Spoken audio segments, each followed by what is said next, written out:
Two presidents, Nicolás Maduro of Venezuela and Juan Orlando Hernández of Honduras, both accused of stealing elections, both indicted on narco-trafficking charges, but only one pardoned by President Trump. Can you explain more about why you would pardon a notorious drug trafficker? Well, I don't know who you're talking about. Trump granted Hernández a pardon while Maduro faces an armada and an all-out effort to oust him. It seems enormously hypocritical what Trump is doing in these two cases. So why did Trump let one leader off the hook? The answer, analysts say, is at the heart of his foreign policy. Before he was in handcuffs, Juan Orlando Hernández led Honduras for 2 terms as president. But federal prosecutors say he built his rise from local congressman to the presidential palace on drug money. Hernández was convicted in 2024 of what prosecutors called one of the biggest and most violent narco-trafficking conspiracies in the world, protecting drug routes in exchange for millions. In total, prosecutors said he helped flood the U.S. with more than 400 tons of cocaine. Hernández had been sentenced last year to 45 years in prison for allowing tons of cocaine to flow through his country into the United States while giving top drug traffickers state protection. He basically turned his country, one of the poorest countries in the Western Hemisphere, into a narco state. He allegedly even boasted they were going to stuff cocaine up the gringos' noses.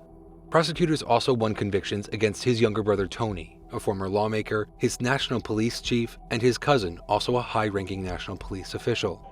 Exactly the sort of narco cabal that Trump officials accuse Venezuela's president Nicolás Maduro of leading. Hernández's treatment differs totally from what Donald Trump is trying to do with Venezuela's president, Nicolás Maduro, who was indicted in 2020 by the United States for roughly the same sort of crimes that Hernández was convicted of. He is a dictator in all but name. He is accused of stealing 2 elections and supposedly leading a very loose-knit group of corrupt generals and senior officials protecting cocaine shipments. It's not the first time Trump has rescued Hernández. In 2017, Hernández, like Maduro, faced allegations of election fraud as he sought a second term. Independent election monitors found irregularities with the tallying, calling for a new vote. But Trump, then in his first term, recognized Hernández as the winner anyway. Now he's arguing the criminal case against Hernández was a setup. They had some drugs being sold in their country, and because he was the president, they went after him. That was a Biden horrible witch hunt, which was, a lot of people in Honduras asked me to do that. The pardon was a bombshell in Honduras. No one was expecting it. Hernández was arrested just days after leaving office in 2022, when Joe Biden was president. But the prosecution against him and his family was in full gear during Trump's first term, with Emil Bovey, later Trump's personal lawyer and senior Justice Department attorney, leading the case against Tony Hernández. Still, Trump granted the pardon after an all-out campaign by the family, including this 4-page letter from Hernández himself. That letter had been circulated in Washington among Trump's inner circle. It basically hit all the right spots if you want to get a pardon from Trump. It basically praised him, it flattered him, it said that Juan Orlando had drawn strength from studying Trump and seeing how Trump had been a victim of lawfare. Trump's longtime friend Roger Stone, who had been pushing Hernández's case for months, urged the president to issue a well-timed pardon ahead of Honduran elections on November 30th.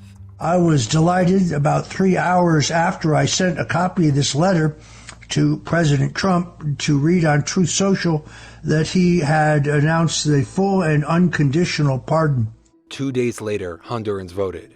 Analysts say Trump's pardon announcement may have helped Hernández's Partido Nacional clean up its image, still tainted by his conviction, especially because it came with a direct warning. If the party's candidate Nasri Tito Asfura lost, Trump suggested the U.S. would cut aid. Honduras, one of the poorest countries in the Western Hemisphere, received over $193 million in U.S. assistance last year. Without a doubt, Trump is throwing his weight around in the Western Hemisphere. Seems to me a bit of a return to the 19th century, and he's picking winners and losers. And the winners are basically his friends, his ideological friends, or people like Milei in Argentina, who he just provided billions of dollars in order to strengthen their economy right before the election. And as a result, Milei won big. And with nearly half a dozen countries across the hemisphere scheduled to hold presidential elections in 2026, that influence campaign is unlikely to stop in Honduras.